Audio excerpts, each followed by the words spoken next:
Hello बच्चों, मैं Jitendra Singh Jeet classes point study centre for excellence में आपका हार्दिक स्वागत करता हूं। और आज की इस लेक्चर वीडियो में हम बात करने वाले हैं क्लास 9th के चैप्टर 6 लाइंस एंड एंगल्स में कुछ इंपॉर्टेंट एक्सोम्स एंड थ्योरम्स की। इससे पहले पिछली वीडियो में हमने कुछ बेसिक कंसेप्ट किए थे। तो देखिए, सबसे पहले बात करते हैं एक्सोम नंबर 6.1 की। यहाँ एक्सोम का मतलब आप समझ गए होंगे क्योंकि आपने 5th चैप्टर कंप्लीट कर लिया है। तो एक्सोम जो है क्या दिया हुआ है हमें, इफ ए रे स्टैंड्स ऑन ए लाइन, अगर कोई रे एक लाइन पे स्टैंड करती है, then the sum of two adjacent angles are so formed is 180 degree. तो इसको हमें सिर्फ समझना है, इसको प्रूव करने की जरूरत नहीं है, क्योंकि हमें पता है कि एक्सोम जो है कुछ स्टेटमेंट होती है जिनको हमें प्रूव करने की जरूरत नहीं होती, उनको हम एज इट इज लेके चलते हैं। तो इनको हमें प्रूव नहीं करना है, हमें सिर्फ इनको समझना है बेटा। तो देखो, सबसे पहले इसने कहा कि एक रे है जो स्टैंड करती है एक लाइन पे। तो हम एक लाइन ले लेते हैं, एक लाइन ले ली हमने एक्स वाई, और इस पर एक रे ड्रॉ करनी है हमें। तो मान लेते हैं कि रे वो ये है, हमारी रे जो है ओ पी मान ली मैंने। तो इसने कहा then the sum of two adjacent angles so formed is 180 degree. तो हम देख सकते हैं यहाँ कि हमारा जो एंगल है पी ओ वाई और एक्स ओ पी, ये दोनों क्या है बेटा, एडजेसेंट एंगल है। अगर आपको एडजेसेंट एंगल नहीं पता तो आप पिछली वीडियो देख सकते हैं। तो यहाँ से हम बात कर रहे हैं कि ये दोनों एंगल क्या है, एडजेसेंट एंगल है। तो इसने कहा कि इन एंगल्स का जो सम है वो क्या रहेगा, वो 180 डिग्री रहेगा। तो वो एक्चुअल में क्या है, हमारे पास एक लाइन ही तो थी बेटा एक्स वाई। तो यानी मैं ये कह सकता हूं कि एंगल एक्स ओ वाई जो है वो कितना है बेटा, 180 डिग्री। और एक्स ओ वाई को अगर मैं पी ओ वाई और एक्स ओ पी के फॉर्म में लिखना चाहूं तो मैं इसको लिख सकता हूं angle X O P plus में एंगल पी ओ वाई। तो इन दोनों का जो सम है वो क्या रहेगा बेटा, 180 डिग्री रहेगा। तो ये एक हम डेफिनेशन की तरह बोल सकते हैं कि लीनियर पेयर्स का जो सम है वो क्या होता है, 180 डिग्री होता है। या फिर इसको हम ये भी कह सकते हैं कि जब हमारे एडजेसेंट एंगल एक लाइन पे होंगे, यानी हम ये कह सकते हैं कि एक लाइन को फॉर्म करेंगे दोनों मिलकर, तो उनका जो सम है वो 180 डिग्री होगा। तो इसको हमें प्रूव करने की जरूरत नहीं है, सिर्फ हमें इस एक्सोम को समझना है। नेक्स्ट बात करते हैं बेटा exome number 6.2। if the sum of two adjacent angle is 180 degree then the non common arms of angles form a line। तो अब देखो, इसने कहा कि अगर कोई दो एंगल एडजेसेंट है और उनका सम 180 डिग्री है तो नॉन कॉमन जो आर्म है वो क्या करेंगी, वो एक लाइन को फॉर्म करेंगी। तो ये भी हमें सिर्फ समझना है बेटा, हमें क्या दिया हुआ है और कैसे इसका हमें यूज करना है आगे। तो एक्सोम है ये, एक्सोम वो स्टेटमेंट होती है जिसको हमें प्रूव करने की जरूरत नहीं होती। तो देखिए, सबसे पहले मैं बात करूं, मैंने बताया था जब हमने बेसिक कंसेप्ट किया था कि हमारे पास मान लेते हैं कि ये दो हमारे पास क्या है, एडजेसेंट एंगल है। ये दो हमारे पास क्या है, एडजेसेंट एंगल है बेटा, दिख रहे होंगे आपको। ये O पॉइंट मान लिया, ये X पॉइंट मान लिया, ये Y पॉइंट मान लिया और ये Z मान लिया। तो हम देख सकते हैं कि हमारा जो ये वाला एंगल है और ये वाला एंगल है, दोनों क्या है, एडजेसेंट एंगल है। यानी मैं ये कह सकता हूं कि XOY एंगल XOY और दूसरा एंगल YOZ, ये दोनों बेटा हमारे क्या है, एडजेसेंट एंगल है। ये अगर एडजेसेंट एंगल है तो इनकी कोई ना कोई एक कॉमन आर्म होगी। तो यहाँ जो ओ वाई को अगर देखें, ओ वाई ये क्या है बेटा, इनकी कॉमन आर्म है, कॉमन आर्म। लेकिन इसने किसकी बात की है, नॉन कॉमन आर्म्स की। तो नॉन कॉमन आर्म्स जो है कौन सी हो गई हमारी, ओ एक्स और ओ जेड हो गई। ठीक है बेटा। तो अब इसने कहा कि नॉन कॉमन आर्म्स जो है वो एंगल्स क्या करेंगी, वो लाइन फॉर्म करेंगी।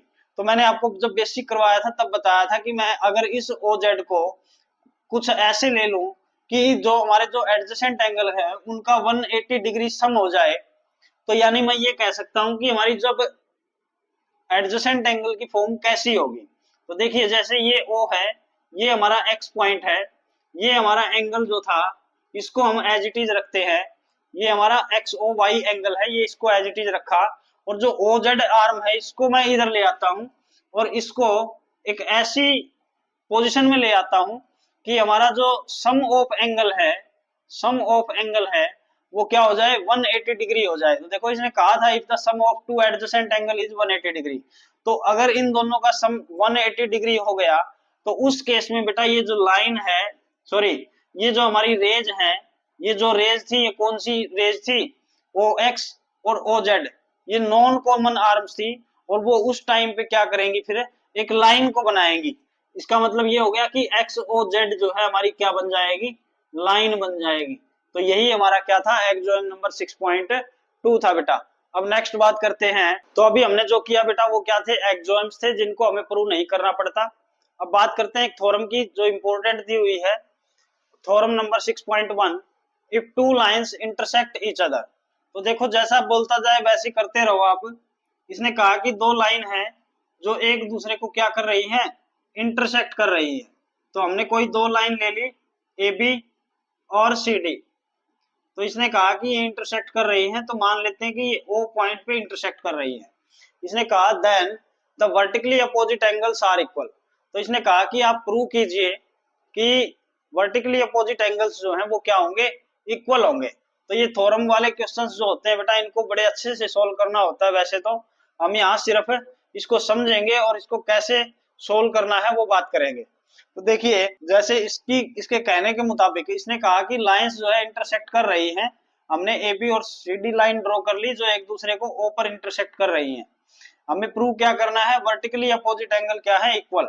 तो मैं कोई भी एक पेयर वर्टिकली अपोजिट एंगल का ले लेता हूं। जैसे मैंने एक ए ओ सी एंगल ले लिया और एक एंगल बी ओ डी ले लिया और इनको मुझे प्रूव करना है कि ये इक्वल है। तो मैं यहाँ एक बार मेंशन कर लेता हूं कि मुझे काम क्या करना है। तो मुझे प्रूव करना है कि एंगल जो है ए ओ सी और एंगल बी ओ डी ये क्या है, इक्वल है। तो इनको इक्वल प्रूव करना है मुझे। तो देखिए तो प्रूफ के अंदर हम क्या लिखेंगे, तो हमें सिर्फ दिया क्या था, हमें तो गिवन क्या था, गिवन तो ये था कि ए बी और सी डी क्या है, एक दूसरे को इंटरसेक्ट कर रहे हैं ओ पे।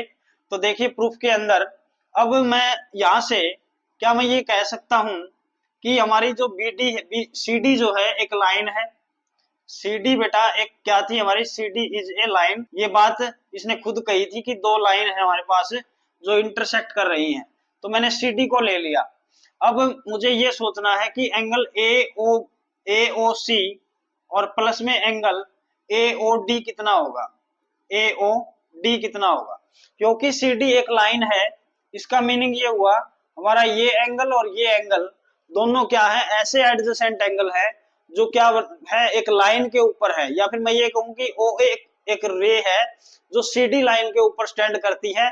इसका मीनिंग ये दोनों एंगल जो है मिलके क्या बनाएंगे बेटा, एक लीनियर पेयर बनाएंगे जो हमने पीछे कर लिया है। तो यहां से हम कह सकते हैं कि इन दोनों का सम जो है वो 180 डिग्री होगा, क्योंकि ये जो है लीनियर पेयर ऑफ एंगल्स है, लीनियर पेयर ऑफ एंगल्स है, लीनियर पेयर ऑफ एंगल्स। तो इसका रीजन ये है। अब ऐसे ही क्योंकि मुझे बीओडी और एओसी को प्रूव करना है तो बीओडी को भी लेना पड़ेगा। तो अगर मैं बीओडी की बात करूं, बीओडी के अंदर अगर मैं एओडी जोड़ दूं, एओडी जोड़ दूं तो देखो क्या होगा। तो अब की बार हमारी ए बी एक लाइन होगी और ओडी इसके ऊपर स्टैंड करेगी। ओडी क्या है, हमारी ए बी लाइन के लिए एक रे का काम कर रही है। तो यानी हम ये कह सकते हैं कि हमारे ये जो दोनों एंगल हैं ये दोनों जो है एडजेसेंट एंगल है और जिनका जोड़ कितना होगा बेटा, 180 डिग्री होगा, 180 डिग्री होगा। तो इसका भी रीजन क्या है, इसका भी पहले वाला ही रीजन है, लीनियर पेयर ऑफ एंगल्स है। अब इन दोनों इक्वेशंस को देखो तो हमारी राइट हैंड साइड क्या है बेटा, बराबर है। अब राइट हैंड साइड अगर बराबर है यानी इनकी वैल्यूज भी 180 है और इसकी भी वैल्यू क्या है, 180 है। तो इसका मतलब ये हुआ कि ये दोनों जो है हमारी क्या होंगी, इक्वल। तो मैं इसको इक्वेशन फर्स्ट मान लेता हूं और इसको इक्वेशन सेकंड मान लेता हूं। तो मैं यहां लिखूंगा फ्रॉम 1 एंड 2, फ्रॉम 1 एंड 2। तो फ्रॉम 1 एंड 2 क्या हो जाएगा बेटा, लेफ्ट हैंड साइड और लेफ्ट हैंड साइड बराबर हो जाएंगी। यानी मैं लिख सकता हूं ए ओ सी प्लस में angle A O D equal to क्या हो जाएगा, angle B O D plus में एंगल ए ओ डी। तो यहां से आप देख सकते हैं कि लेफ्ट हैंड साइड में भी ए ओ डी है और राइट हैंड साइड में भी ए ओ डी है। तो अगर आप AOD को इधर लेके आओगे तो नेगेटिव हो जाएगी, मतलब माइनस की हो जाएगी। और ये जो AOD है और AOD है एक दूसरे को क्या कर देंगे बेटा, कैंसिल कर देंगे। तो इसका मतलब लास्ट में हमारे पास क्या बचेगा, angle AOC equal to angle BOD, जो हमें क्या करना था, प्रूव करना था बेटा। देख सकते हो आप, हमें प्रूव क्या करना था, AOC equal to angle BOD। तो ये हमने प्रूव कर दिया। ऐसे ही क्या आप एंगल AOD और एंगल BOC को प्रूव कर सकते हैं कि इक्वल है, क्योंकि ये दोनों भी तो वर्टिकली अपोजिट एंगल है। तो सेम प्रोसीजर चलेगी बेटा, और हम इसको भी प्रूव कर सकते हैं। तो यहाँ आप लास्ट में सिमिलरली करके भी लिख सकते हो, similarly AOD equal to BOC। तो हमने प्रूव कर दिया कि जो वर्टिकली अपोजिट एंगल है वो क्या है, इक्वल है। वर्टिकली जो अपोजिट एंगल होते हैं वो क्या होते हैं बेटा, इक्वल होते हैं। तो ये थी हमारी थ्योरम नंबर 6.1। तो आज हमने बेटा इस चैप्टर से 6.1 और 6.2 एग्जॉम किए हैं और थ्योरम नंबर 6.1 की है, जिनकी मदद से हम एक्सरसाइज 6.1 को सोल्व करने वाले हैं। तो नेक्स्ट वीडियो में मिलते हैं बेटा अगली प्रॉब्लम्स के साथ। तो अगर ये वीडियो आपको अच्छी लगी, आपके लिए इजी टू अंडरस्टैंड रही, तो आप इस वीडियो को लाइक करें और साथ के साथ अपने दोस्तों के साथ शेयर करें। और अगर इस चैनल से आप जुड़ना चाहते हैं तो इस चैनल को सब्सक्राइब करना ना भूलें। तो थैंक्स फॉर वॉचिंग।